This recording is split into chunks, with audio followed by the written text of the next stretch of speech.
আসসালামু আলাইকুম। নতুন বাসায় আসার পর এই ব্লগ যে আমি বাইরে যাব। জি, আমি বলতে কাপড় রেডি হয়ে গেছি, এখন আমি বাইরে যাই, সোজা ভিডিওটা শুরু করব।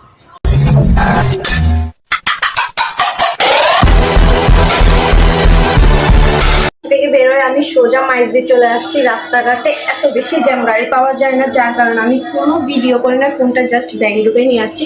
এখন আমি চলে আসছি টাকার জগতে।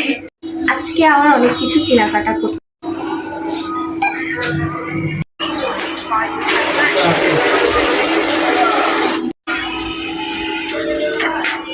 এখন আমি সুপারে চলে আসছি।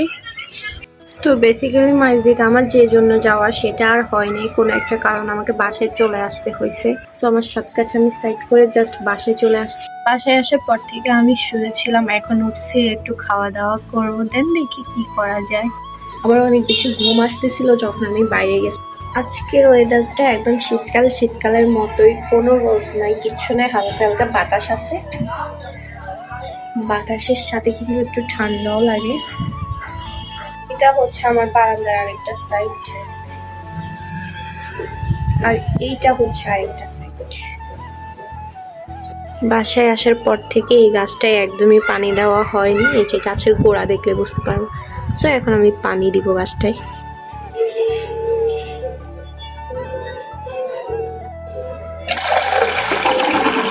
এই পানিগুলা গাছেও দেওয়া যায়, খাওয়াও যায়, যার যেমনি সুবিধা।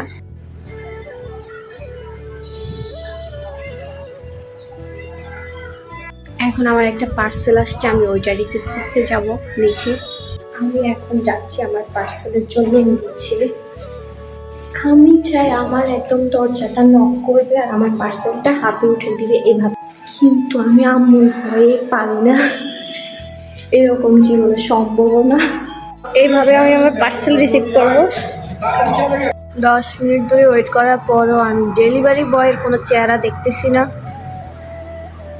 এদিকে ভয় লাগতেছে বাসায় গেলে আম্মুর রিয়াকশন কেমন থাকবে। আমি তো আম্মুকে ঘুমে রেখে আসছি, কিন্তু আমার ভাই উঠাই দিবে। মানে চুরি করলেও এতটা ভয় থাকে না যতটা ভয় থাকে কোনো কিছু এভাবে অনলাইন থেকে আনাই যায়। মানে আমার আম্মু দেখলে চিল্লাচিল্লি করবে, যত কম দামিয়ে বলি তাকে না, আমার আম্মু চিল্লাবে। এইখানে আমার জামাগুলো আমি চেক করে নেওয়ার জন্য এভাবে খুলে ফেলছি, এখন বাসায় নিতে হবে। এখন আমি বাসায় উঠে যাচ্ছি ফন্ডিগিরির মতো। আল্লাহ জানে আমার বাসায় কি হবে। আমি 15 মিনিটের মতো নিচে বসে আছি, আম্মু কি করবে, অনেক বেশি টেনশন। একদম যেভাবে অর্ডার দিয়েছি আমি সেভাবেই পাইছি।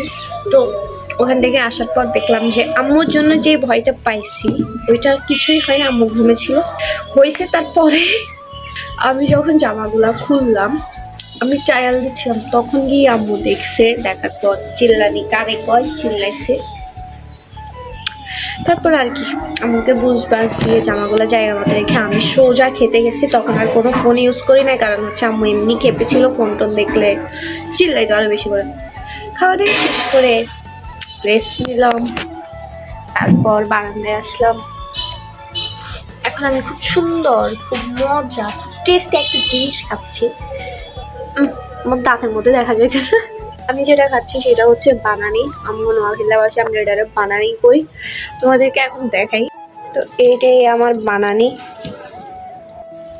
এখানে ভিউ দেখতে দেখতে আমি বানানিটা এনজয় করবো।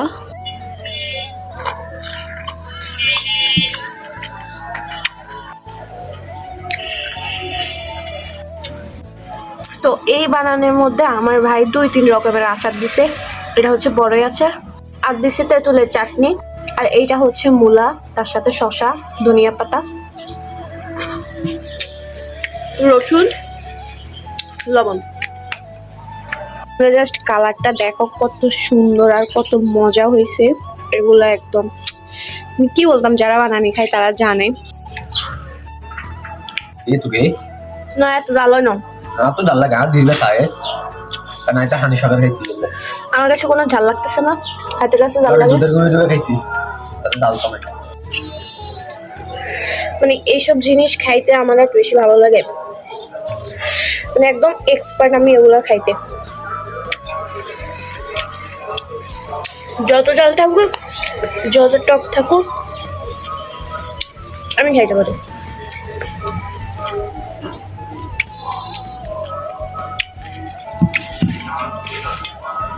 দাঁতের তলে বড়ের বেশিগুলা পড়ে। বিরিয়ানি খাওয়াতে আমার কাছে সবচেয়ে বেশি মজা লাগে এই জলগুলা, মানে যে বাটিতে বানায় অথবা যে বলে বানায় ওইটাতে যে জল থাকে ওইটা আমার অনেক বেশি প্রিয়। আমি এটা খাবো।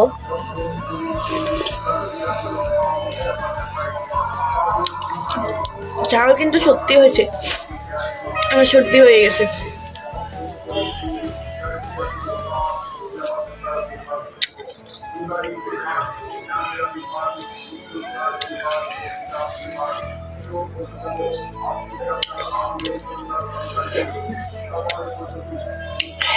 এত মজা,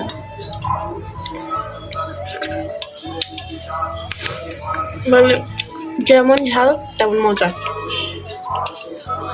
এতটুকু আছে। এটাও খাবো।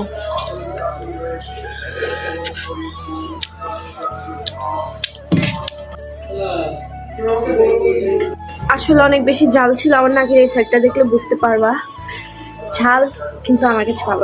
নতুন বাসার সবচেয়ে সুন্দর ভিউ হচ্ছে মেবি এটা।